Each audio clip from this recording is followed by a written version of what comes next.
Olá, meus amigos e minhas amigas, sejam todos muito bem-vindos. Quarta-feira, 20 horas e 30 minutos, horário de Brasília. Hoje nós vamos falar sobre um tema que me foi solicitado por vários colegas com problemas, né, de sexualidade dos pacientes deles em consultório. E também por algumas pessoas que me acompanham nas lives. Então a ideia básica é o seguinte: nosso tema é sexo. E por falar em sexo, fala-se muito sobre sexo, sobre sexualidade, mas o casal mesmo acaba não dialogando, não conversando. E a mulher, ela acredita piamente o seguinte, que precisa manter a regularidade sexual, mesmo às vezes sem vontade, como uma espécie de dever ou mesmo para agradar o parceiro. E o homem, por questões óbvias, evita conversar sobre o tema por achar completamente desnecessário. E nesse momento está aceso o estupim das queixas sexuais. E esse é o tema da nossa conversa de hoje. Para quem não me conhece, meu nome é Alexandre Marques e eu sou psicólogo e sexólogo em Brasília. Sexo. Sexo é um presente divertido, amoroso, picante, criativo, carinhoso, ousado. E o que é melhor, a forma como vão aproveitar desse presente depende efetivamente do casal, ou seja, são vocês que decidem. A sexualidade humana é tema da literatura. Houve, algum tempo atrás, um grande best-seller, algumas pessoas leram, foi um sucesso estrondoso, que são 50 Tons de Cinza. Depois, essa mesma obra foi para o cinema, teve a mesma repercussão, que é uma coisa interessante, isso principalmente com as mulheres. Pelo menos as minhas alunas acharam tanto o livro quanto o filme assim maravilhoso, que fala exatamente no processo de sexo de uma forma sensual, erótica, leve. Não é uma coisa tão clara assim. Uma coisa que é interessante é que a obra, inclusive, fala sobre uma relação sadomasoquista. E mesmo assim teve um sucesso estrondoso. Na pintura, eu tenho um amigo que esteve agora recentemente na França e mandou umas imagens de lá. Eu me lembrei do Toulouse-Lautrec pintando as damas do Moulin Rouge, ou seja, o cabaré. Além disso, né, do teatro, você vê, por exemplo, quando você vai ao museu, além das telas propriamente dito, você vê as estátuas, na realidade, apaixonadas. A forma, na realidade, é que os artistas conseguem se expressar. Ou seja, é tema disso tudo, mas também é tema das várias dúvidas que a parte das pessoas, a maioria das pessoas tem.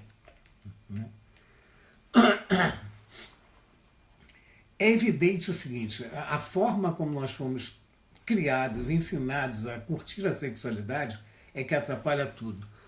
A Lígia está entrando, dizendo que acabou de compartilhar. Obrigado, Lígia.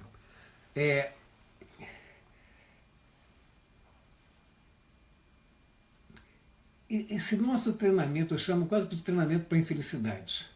Então é óbvio o seguinte, a sexualidade ela é nos ensinada de uma forma insegura, que é nada bom para promover, e promove basicamente o seguinte, uma tensão nas relações, o desgaste das relações, principalmente no dia a dia. E queixas são bastante frequentes no meu consultório e de vários colegas. Infelizmente ainda existem tabus, preconceitos, tanto para homens ou para mulheres, já que nós temos uma educação que contribui muito mais negativamente do que positivamente para o exercício da nossa sexualidade. Essa educação é carregada por mitos, preconceitos, tabus, cobranças, todas elas relacionadas à sexualidade humana, ao sexo propriamente dito. O que é permitido, o que não é permitido, cada cultura interferindo. Isso porque desde o início da nossa história, o sexo é passado de forma a valorizar muito mais o desempenho do que o prazer propriamente dito. E o que acaba ficando desse jogo é a boa performance. E não desfrutar dos momentos bacanas de excitação, prazer, relaxamento e amor. Nas relações nós aprendemos o seguinte, que o objetivo é alcançar uma excelente ereção, uma ótima lubrificação, uma penetração e orgasmo. E não se ensina efetivamente que o ato sexual é consequência de um todo, que acontece por desfrutar do prazer da entrega, do envolvimento, da excitação e do prazer. E isso, esse é o nosso aprendizado bem maluca, né? Afeta a percepção da maioria das vezes, originando as várias disfunções sexuais, ou as várias inadequações da sexualidade. Então vamos ver alguma delas. Depois tem gente entrando, depois eu agradeço a todos que entraram aí. Tá? Já vi que a Kelly entrou, a Lígia. Perfeito. Depois eu volto à tela toda. O primeiro deles é o seguinte, o diálogo. O diálogo entre o casal talvez seja o maior afrodisíaco.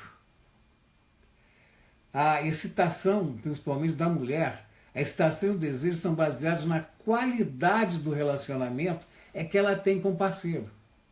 Além da forma óbvia de como ela aprendeu a vivenciar essa sexualidade. Se foi castradora, está um horror essa sexualidade. Outra coisa, mulheres gostam de serem ouvidas. Se não existir o diálogo, se elas não puderem se expressar, meu amigo, a relação está mais ou menos por brejo. Mágoa, hostilidade, situações mal resolvidas, muitas vezes, por exemplo, os problemas sexuais são consequência do que ocorre no relacionamento conjugal. Se o relacionamento está ruim, a sexualidade está ruim. Eu brinco muito que digo o seguinte, para o sexo estar bom, a relação na vertical tem que estar excelente. Que aí horizontal fica boa. Porque se a vertical estiver ruim, vai ter comprometimento na horizontalidade. A sintonia sexual, ou seja, a falta de sintonia na cama. Um bom relacionamento não é garantia de um bom ritmo sexual, gente.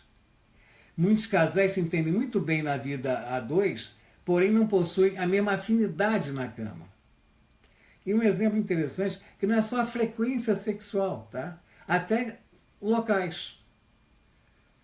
Um pede para, sei lá, transar, se relacionar em outro canto da casa, alguma coisa assim, e algumas pessoas não atendem. Eu tenho um exemplo muito claro disso.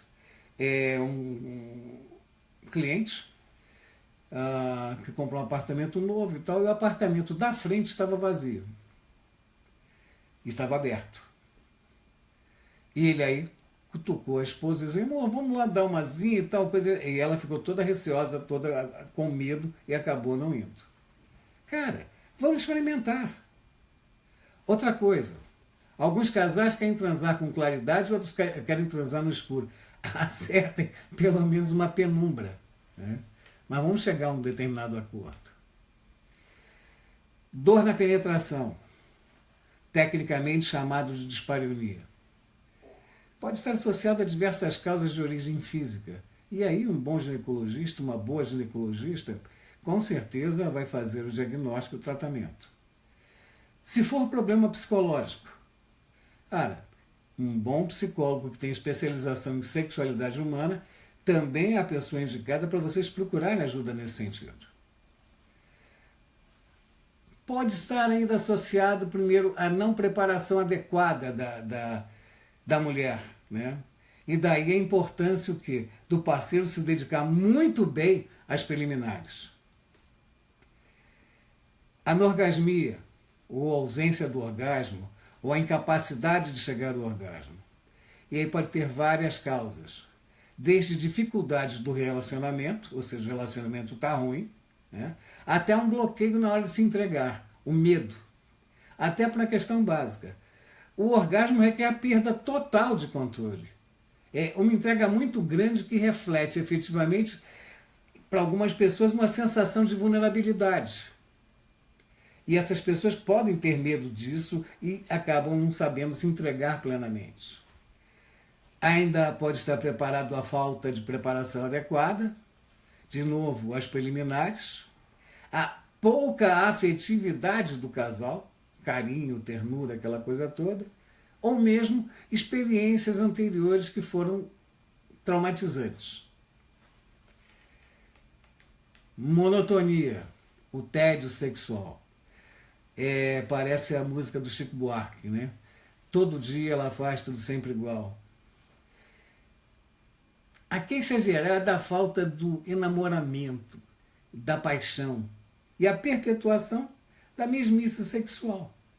Então, inovem sempre, criem situações, garanto que o esforço vale a pena. Não se perceberem desejados. E a coisa muito interessante, oi Hugo, bacana você aqui, não se sentir desejado, a gente sempre tem a ideia de que é a mulher, não é? Mas não, os homens também. Então talvez seja o problema número 1 entre as mulheres. Algumas pessoas se sentem pouco desejadas e ficam insatisfeitos ou insatisfeitas com a falta de iniciativa do sexo. Já tive, por exemplo, alguns pacientes que disseram para mim o seguinte, ou as pacientes, eu sei que eu sou amada, ou eu sei que eu sou amado. Eu, na realidade, não me considero desejado ou desejada. Logo, todos os homens e mulheres gostariam de perceber mais a atenção do parceiro, o que provocam, né? Esperam uma demonstração disso, ou seja, é gostoso, é gostosa, é lindo, é maravilhoso. Então demonstrem isso, porque o parceiro necessita desse referencial da pessoa que ele ama. Inapetência, que é a falta do desejo ou falta do tesão. Prevalece ainda a ideia equivocada, principalmente para as mulheres, que a excitação acontece apenas de maneira espontânea, quer dizer, cai do céu, de repente vou ficar excitada. Não é. O desejo deve ser provocado. E aí, quanto mais pensamos em sexo, mais fantasiamos. E quanto mais fazemos sexo, mais desejamos. Então, se vai fazer sexo à noite, começa a pensar de manhã. E passa para o parceiro ou para a parceira imagens picantes, bilhetinhos safados, e comece a preparar mais ou menos para o sexo. E ainda tem uma coisa na inapetência, né? Os maiores inibidores são preguiça. Afinal de contas, está aqui, amanhã a gente faz e tal. Não. Apareceu a oportunidade, se amam, curtam-se. Estresse. Realmente, com estresse, atrapalha basicamente a libido, dá uma baixa muito grande. Problemas de relacionamento, se o relacionamento não está bom, a coisa não vai funcionar. Oi, Cris, obrigado, querida. E a utilização de antidepressivos, que também abaixa a libido. Nesse caso, conversa com o médico assistente e pergunta se existe algum produto com menos efeito colateral ou se pode trocar medicação. Ejaculação precoce. É a razão que mais leva os homens ao consultório. E as razões são, assim, inúmeras, mas algumas eu posso narrar para vocês. Primeiro, a própria estruturação de personalidade da pessoa. Via de regra, são ansiosos não só na relação sexual, mas em todas as atividades que estão envolvidos. E é uma coisa interessante, exigem uma performance absoluta, plena, precisa. Se autocobram imensamente. E isso tem reflexo. Principalmente na sexualidade. Um outro detalhe. Às vezes o medo básico é perder a ereção durante a relação sexual. Aí potencializa mais a ansiedade. Né? E uma outra forma também é o treino da sexualidade. Se eles começaram, por exemplo, ao início das relações sexuais em lugares perigosos, que pudessem ser pegos, descobertos, alguma coisa assim, tinha que ser aquela rapidinha. E aí condicionou a resposta do rapidinho. Desculpas para não transar. As desculpas constantes fazem com que os parceiros percam a vontade de voltar a procurar, a voltar a seduzir. Por uma questão básica. Por se sentirem rejeitados, procurem evitar mais frustração. Então pensem bem sobre isso. Eu tive uma paciente que ela disse para mim o seguinte: doutor, meu marido já tem um tempo que não me procura e tal, agora que eu estou preparada, agora que eu quero, ele não quer. Vem cá, me explica uma coisa, o que aconteceu? Ou seja, o marido dela, né, foi várias vezes tentar seduzi-la, aquela coisa toda, e sempre uma negativa, dor de cabeça, isso, aquilo, outro e tal coisa, e ele parou de ir. Conversando com ele dialogou da seguinte forma: realmente, doutor, veja só, eu vou, é negado, eu vou, é negado, eu vou, é negado, para que eu vou ficar me frustrando? Então pensem bem sobre isso. Vergonha ou inibição na cama? Não funciona. E aí eu posso dar acho que eu posso ajudar um pouquinho, por exemplo. Isso acontece principalmente com as mulheres, ou com o homem também, mas mais com as mulheres. Então a mulher fica preocupada com estria, a mulher fica preocupada com celulite, aquela coisa toda. A minha sugestão é o seguinte: o sujeito pode falar para a mulher: eu te amo, eu te adoro e tal coisa, pode ser até uma grande mentira. Mas se o pênis estiver ereto, pode ter certeza do seguinte: com celulite ou com estria, aquela pessoa é apetente para ele, ou seja, ele efetivamente deseja aquela pessoa. E, gente, para se fazer amor, para se transar, a vergonha só atrapalha, a inibição só atrapalha. Então vamos nos soltar e aproveitar basicamente um dos grandes prazeres da vida. E por último, é uma queixa quase que constante, é a falta de romantismo. E outra coisa, não é só queixa feminina, não. Do homem também tem isso. Ou seja, todos sentem a necessidade de carinho, de afeto, de mimo, de cumplicidade, e não do automatismo da relação. Não é porque nós estamos juntos há muito tempo que nós não vamos continuar, na verdade, demonstrando o nosso amor, o nosso afeto e a nossa paixão. É isso, na realidade, que os casais buscam, precisam e cobram. Não para o parceiro, talvez por vergonha, mas pelo menos dos profissionais que trabalham com a sexualidade humana. Gente, muitíssimo obrigado pela atenção. Vou agradecer aqui as pessoas que entraram. Começo pela Ana Gisele. Ixi.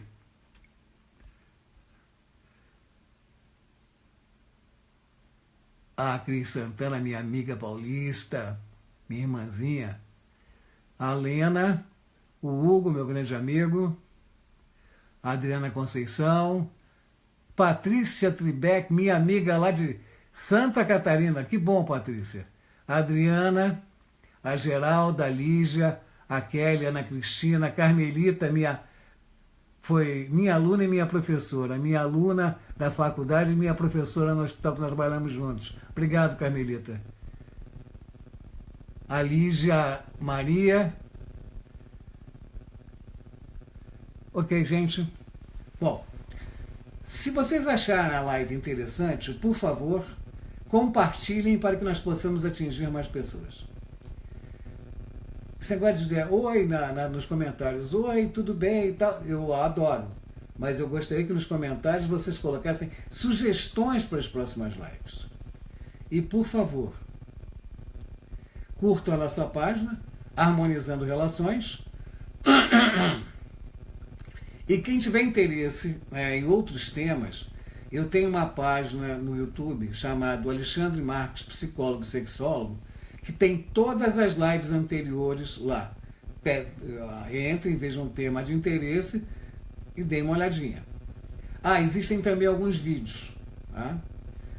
Muito obrigado a todos pela atenção e até a próxima semana.